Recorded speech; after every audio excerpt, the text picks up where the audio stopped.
She just slept all day. She's like, God damn, glad I didn't die of hypothermia. This would have been bad. She notices that her fucking legs are gone. Oh! It's one of those situations, chat, where they just got her body parts and they left her out in the snow, and she's just been so numb and cold. Only now, with the pain setting in, that she realized that she has no legs. Hello, I just wanted to thank you for clicking on my video, and I also wanted to let you know that not only do I create content here on Class in the Glass, but I also stream content in my Twitch channel, Mr. Revan7. I play single-player games, multiplayer games, and I also do movie reviews and cartoon reviews as well. I also want to encourage you to check out my Patreon, Class in the Glass, where I offer audio commentaries, full reactions for movies, and also the ability to submit questions for my video casts and podcasts. In the meantime, thank you for watching, and enjoy the video. Oh, did I just hallucinate a train station? This is the train?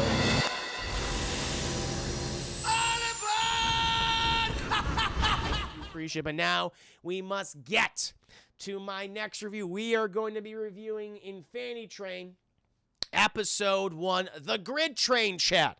And many funny enough, spooky and terrifying shenanigans are about to unfold, chat. But now we are cutting to Wisconsin.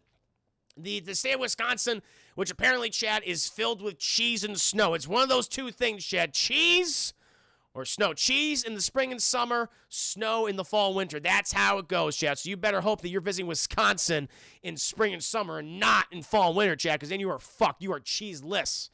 But we are following two characters, chat. One is Tulip. Tulip and her best friend, whose name I don't remember, chat. They're getting off the school bus, and they're having a great conversation as they're walking. It's one of those bus stops. You ever had those bus stops, chat, where they wouldn't, like a school bus ride, nothing like a city bus, like a school bus, where the bus driver is like, I don't give a fuck. I'm not dropping you off at every single person's house or whatever. So they would just drop you off at like a ton of fucking kids, like 15 kids at a corner, and they would just all walk. They'd all walk to their homes, even if they were like a mile away. Did you guys have that too? I had that growing up all the goddamn time. All the goddamn time, chat. But the fucking bus driver was like, all right, you're on your own now, and fucking drives away. And we see Tulip, chat, and her best friend, and they're walking to Tulip's house. And Tulip, she is just so fucking excited, chat, because she's going to be going to coding camp this weekend, because she's going to learn how to make video games. That's her big passion right now. She's working on her own game. At the moment, she's pretty proud of herself. She's like, oh, you fucking wait, video game camp, because fucking Tulip is coming to town to show you how to code. Right? Her friend's like, oh, you're acting all weird and you know, strange and shit. And she's like, yeah, because I'm the best coder there is. She goes, well, I'm sure they're going to love you in your onion breath. She's like, and by the way, chat, Tulip is eating a raw onion, not like a cooked onion, like a raw onion, chat, like it's a fucking apple, like it's a peach or a plum. And I'm like, how is the kid able to do that and not just, like, I love onions. I like onions as much as the next guy, chat. I put them on my sandwiches, put them in my food all the time, consistently. Pork chops, chicken, you name it. But a raw fucking onion, just like all the way eating it, the entire, right down the goddamn gourd, chat. It's like, oh my God. And Tulip's like, I can't help it if I have a sophisticated palate. It's like, yeah, sophisticated bad breath. Woo!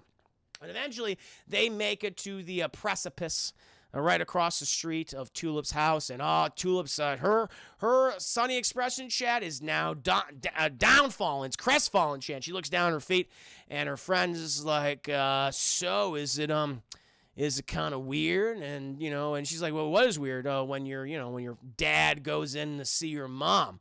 And she goes, why would it be weird? You know, and she's like, well, when they talk, right? And she's like, why would that be weird? She's like, well, they're divorced now, so everything's different. And Tulip's like, a bunch of kids' parents get divorced all the time. It's not like a weird thing. She goes, okay, I'm sorry, this is just pointed out and stuff. She's like, all right, well, I'll see you later, best friend. Okay, I'll call you. I'm going to text you. I'm going to text you when I get to video game camp. She's like, okay, text me, Tulip. And Tulip, she walks in her house, chat. She sees her mom sitting at the kitchen table. Tulip saying nothing. Says nothing to mom. By the way, yes, it's true.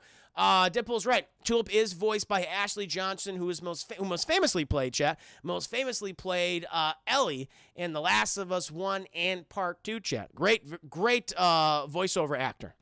And she heads right up those goddamn stairs, and her mom's just like, Tulip, your dad's on the phone. He needs to talk to you. She goes, I'm going to my room. She's like, Tulip, and she's like, slams the door. She's like, I don't know, Jerry. She's like, okay, there are a lot of tension between them, or whatever her fucking dad's name is. And Tulip, she got a cool looking goddamn room, chat. And she's like, whatever. She throws her book. She's eating that. She's still smacking and macking on that onion, chat. She can't help herself. She's like, I'm gonna code my game. And she goes to her computer, chat, and she boots it up and everything. She's like, all right, let's go ahead. She's like, okay. Apparently her game, chat, is called Good Guys Blasting Bad Guys. Like the game, very succinct name. Explains exactly what it is. And the bad guy, he comes on down, chat, but he kills the good guy. He's like, that's not supposed to happen. The good guy's supposed to move around. So she goes to her little coding book, chat, and she's like, oh shit, and she types some shit in the little coding thing, and then the little good guy's moving around, chat, and he blasts the bad guy. She goes, hell yes, good guy, you blasted that bad guy. Thanks, coding book. And she looks at the front cover, and she sees the individual who's on the cover, chat, and is a man who looks like he has a marsupial attached to his face, and he's begging Tulip to please remove the marsupial. Thank you for buying my book. I can now afford to do this. And she's having a good time coding, chat. But eventually, the mom, she's calling for Tulip. It's like, Tulip, your dad really needs to talk to you. And just like little, honestly, chat, like little things I really appreciate about this series is just the subtle voice acting that's involved. Yeah, you had the funny lines and everything like that, but just like the exasperation or the little funny noises we always make with our mouths, but we never really hear in animation. Like, that is done in spades in this series. I just love it. This helps immerse you, chat. It helps you endear to these characters. And so she's like, I just want to code with the marsupial guy with the fucking thing attached, the goddamn varmint attached to his goddamn face. But she walks down, chat. The tenor of the voice in those lines makes it more genuine. Exactly, Troy, exactly. And so she goes down the stairs. She's like, what? She goes, I'm sorry, Tulip, but your dad's not going to be able to take you to video game coding camp, okay? He has a meeting, and we got the dates wrong. And she goes, what? But you promised me that he'd take me. We know. She's like, we signed a contract and everything. Like, if I got my English, my grade up in English, you said you do this. We had a contract, which means fucking nothing. And she goes, I know, we're sorry. She's like, why don't you take me? Tulip, I have to work nights at the hospital, and I got a 12-hour shift on Sunday. I just can't do it, honey. She goes, oh my God, your divorce keeps messing everything up. She goes, listen, I'm sorry, okay, but we're trying to still figure this out. She's like, what, figuring out how to be good at being divorced? And she goes, Tulip, and she's like, forget it, just fucking forget it. And she goes back upstairs, and she's like, oh, Jesus Christ. I know, Jerry. Just yelling. He's like, can I speak to her? She's like, no. She goes upstairs, chat. She's crying. She's got watery eyes. She's like, oh, fuck, I want to go to video game coding camp. And she hears her phone buzzing, chat. She walks over. It's Dad. He's like, sorry, bud. We'll do it next time. Please call sad face emoji, tear emoji. She's like, no. She's like, I don't care. And she looks at a little flyer, chat, for video game camp. She crumples it up and she throws it.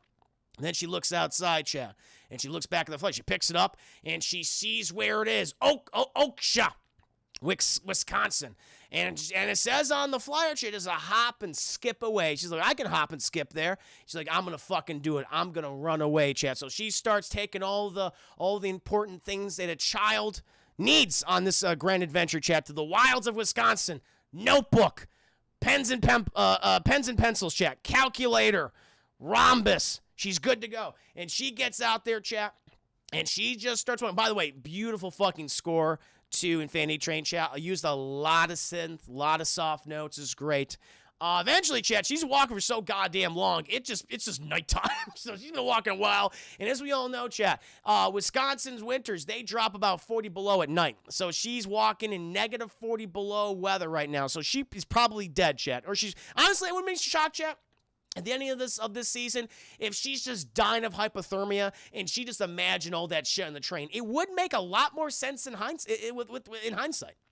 And so she's looking at the fucking flyer and she goes, hop and skip away. But it's the 300 miles is more than a hop and skip away. Stupid. And she keeps walking. And all of a sudden, she sees this green light passing through all these trees, like this bright, shining green light. She goes, what the hell is that? And she goes to the trees, chat, and she comes out on the other end, and it's just this massive train car, which just kind of this massive train that's just stopped for her. And this door opens up, and she walks over, and she goes, what the hell? And the train goes, does it smell like chloroform to you? And she goes, ah! And she gets chloroform, chat. She gets chloroform. And then she comes to, she wakes up, she goes, oh, God, my mouth tastes like pennies. And she wakes up, chat, and it looks like she's just in fucking Wisconsin. She just slept all day. She's like, God damn, I'm glad I didn't die of hypothermia. This would have been bad. She notices that her fucking legs are gone. Oh! It's one of those situations, chat, where they just got her body parts and they left her out in the snow, and she's just been so numb and cold. Only now, with the pain setting in, that she realized that she has no legs. Anyway, she gets up, chat. Her legs are still there, by the way. I was embellishing. It's what I do on this stream, chat. I embellish. I elaborate. I embellish and elaborate. And she gets up. She's like, I'm just in fucking Wisconsin. I'm going to keep on going, though. And she passes by all these snowmen. She makes them do weird stuff, chat. She's like knocking, like, goddamn Frosty's hat off, making the one poke his nose, about to just knock the head off the other one. And she realizes the fucking head goes, oh! And the head, she goes, oh! And she's like, oh! Are you my mom? And the weird snowman's head-like creature, chat, begins asking her if Tulip is his mom. She goes, oh my God, no, I don't think I'm your mom. She's like, oh, we're looking for a mom. Oh, the sweet release of death. Can you kill us? And she's like, no.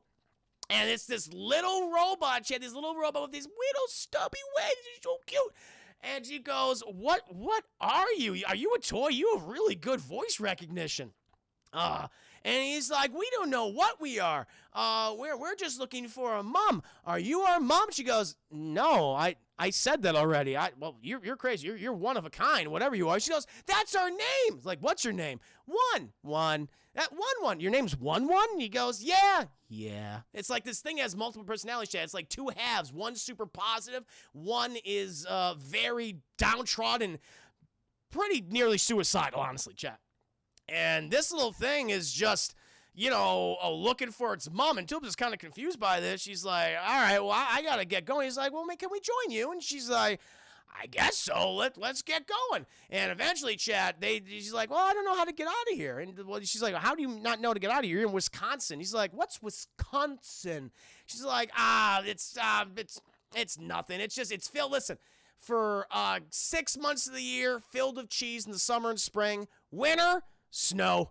Fall, snow. Better visit us during the fucking spring and summer. Since you've chosen to join us in the winter, visit us in the winter and fall, you're fucked. But I'll lead you out of this. And it's like, could you open the door? She's like, what door? And she turns around, and this giant fucking monolith of snowman is before her. And she's like, oh, this is the goddamn high school kids. Like, she names like some Wisconsin high school football team. And he's like, who are they? He's like, oh, just a bunch of dumb jabronis. And she's like, and one's just like, I can't get through the door. It's too hard. I have whittled nubs. She's like, I got you, dude. And she goes to the door, chat, and she turns, and boom, the door opens. And she's like, whoa. And one's like, oh my God, you are a god to me. And they walk through. She's like, oh my God. She's like so excited. She's like, oh my God, we on the train? This is a train? Oh shit. Do these train cars contain other realities and things? And she's just so excited. It's like, is this what trains are like? And one, his fucking delivery kills me. He goes, I don't know. That happens multiple times in the series, but every time like someone asks him like a whole bunch of questions at once, or he does something like spectacular, he goes, I don't know.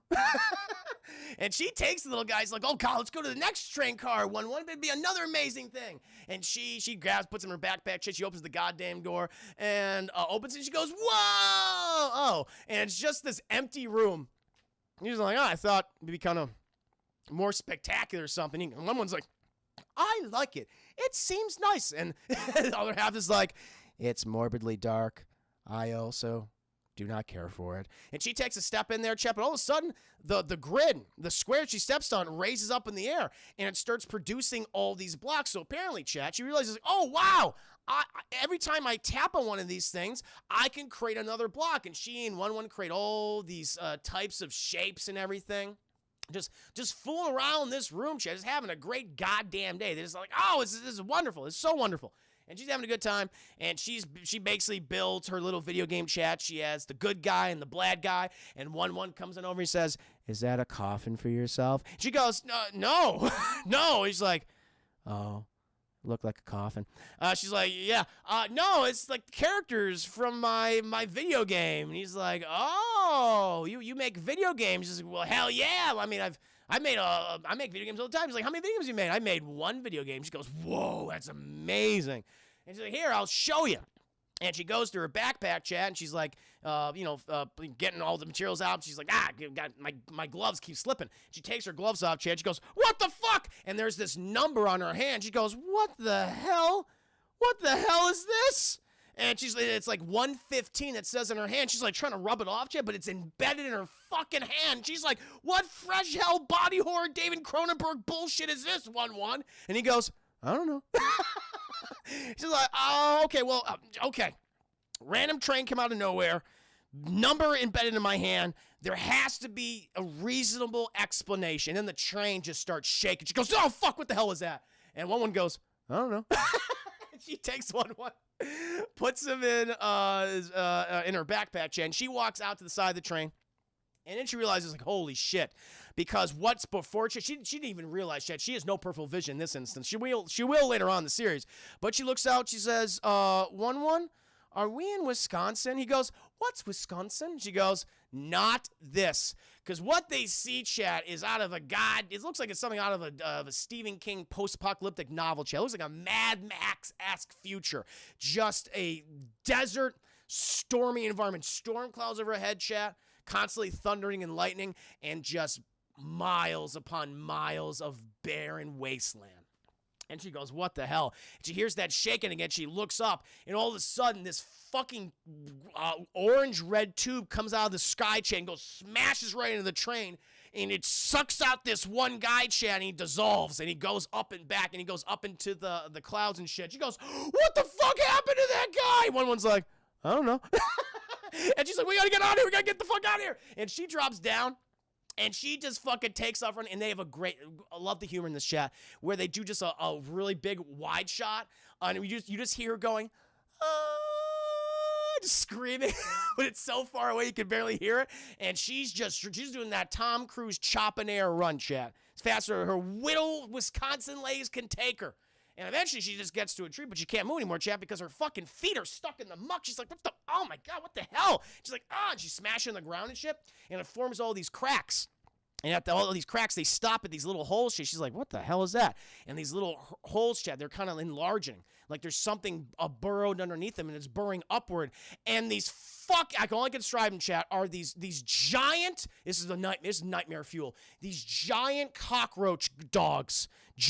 We basically have dog legs, chat, but the rest of their body cockroach. And I think they call them gomes. I think Dune. It's very Dune-esque. Yeah, very Dune-esque, Troy. And then they call them gomes in the series, but I just call them cockroach dogs. And they have like these little fucking tongue feelers that come out of their goddamn mouth. And they're like smelling the air, and they go, foremost target identified. She goes, fuck! And then... And then, goddamn, 1-1's like, we need running music. And Philip's just fucking screaming. She's like, why are you doing this? He's like, I thought it'd be fun. And just these things just want to tear her ass apart, Chad. It's horrifying. Oh my God. Eventually, she does get to the train, Chad. Just as it's about to start moving, she hops on, but one of the fucking cockroach dogs also is on it too, and he's trying to go for it, Chad. And she opens the goddamn grid car. She goes in there. Fucking cockroach dog goes in there. And now she's just trying to hold this thing off, Chad. Eventually, she can't. It just fucking jumps on top of her. And it begins to literally suck out her life force, Chad. Her sweet essence. Her sweet essence. And she's just aging before her eyes, Chad. She's like, argh! And 1-1's like, Miss Tulip, we'll help you. And fucking 1-1 launches like negative 1-1 at the cockroach dog, and all of Tulip's essence, thankfully, Chad, all of Tulip's essence goes back in her body. And she's like, oh, thank you, 1-1. It's like, oh, you want mom? I'm not your mom, but thank you. And she's like, okay, 1-1, I need you to do something for me. You gotta build like a fucking wall, okay? So we can protect it. So we can hide from this. He goes, on it, Miss Tulip. And the little 1-1, they go over there. They work on that chat. While Tulip, she's just fucking throwing as much things that she can at this goddamn cockroach dog. She's like, okay, good guy, go ahead and get him. The cockroach dog's like, fuck that, ain't gonna hurt me. He's still coming at her, chat. She's like, okay, bad guy, it's your turn. He's like, bah! He just knocks over the way. He's like, okay, these fucking blocks, these cubes aren't working. She's like, 1-1, how's that fucking wall coming? 1-1's like, we're not done yet. Oh, you hate it. Do we have to start over? She's like, no, it's good. He's like, but we didn't really, well, it's more like not a wall, but a house. You think we should? No, just keep building. And she jumps to this little crevasse, little crevasse, this little hole. Boom, jumps right in there. And the cockroach dog, he's too fucking engorged and thick, Chad. He's trying to get at her. Ah! But eventually, she goes to the next door, Chad, opens that up, and slams it shut where that cockroach dog will remain until the next unwitting victim goes in there. I feel sorry for them, whoever they are, Chad. And she goes, oh, my God. What the hell? And she looks at her number, Chad. I think it goes down by like 1, and she's like, what does this mean? And it cuts, Chad. Infinity Train, Episode 1, The Grid Train. A lot of mystery has been established. Where is Tulip? Why do these trains contain different dimensions? What are these fucking cockroach dogs? Why is 1-1 so dumb yet so adorable? All will be answered. All will be answered as we continue reviewing this series. No, Steve, I was reviewing not Gravity Falls, Infinity Train Episode 1. I just finished right now.